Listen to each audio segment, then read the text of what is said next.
প্রচন্ড হারে গরম পড়েছে। দেখো ঘরের বাইরে বন্ধুরা, কোনো তিষ্ঠা দাদাকে যাচ্ছে না। গরম চলো এই কাঁচের লেগেছে দোকানটার ভেতরে গিয়ে একটু বলে এসির এসির ঠান্ডা দোকানে খেয়ে আসি। সবাই ঠান্ডা দাদা ভালো হাওয়া আছেন? খাবে। আসুন। দোকানে তো পুড়ে গেল। আসুন দাদা, বলুন কি নেবেন? দাদা এই ফ্যানগুলো কেমন দাম আছে? আপনার কোনটা পছন্দ সব বলুন, দামটা জিনিসের নিয়ে দাম ভাবতে জিজ্ঞাসা হবে না। করছি। আর এই এবার ফ্রিজটা দেখো কেমন দাম দাদা? এটা ডাবল ডোর ফ্রিজ আছে, আপনাকে একদম হাফ দামে দিয়ে দেবো। এদিকে দেখুন সিঙ্গেল ডোর, দোকানদার এগুলোর সব দামও খুব ফ্রিজ একটা বেশি না। দেখাচ্ছে। এই দাদাদের কোল্ড ড্রিঙ্কস দাও। আসুন দাদা, কোল্ড এবার ড্রিঙ্কস। কোল্ড ড্রিঙ্কস দিচ্ছে Thank you, thank you. সবাইকে। দিদি ঠান্ডা নিন। সবাই এই ফ্রিতে দেখো, আমরা কোল্ড যে কিছু ড্রিঙ্কস খেয়ে কেনাকাটা নিল। করবো না, এমনি এসি ঘরে ঠান্ডা খেতে এসেছি, এটা যেন না কেউ বুঝতে পারে। আমরা এমনি 1-2 ঘন্টা থেকে এটা ওটা দাম দর করে চলে যাবো। কেউ অ্যাটিটিউড কম করবে না একদম।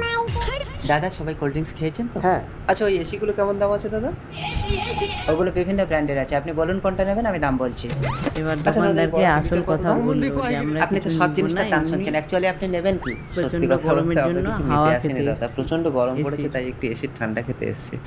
যা যা নিজের বাড়িতে এসি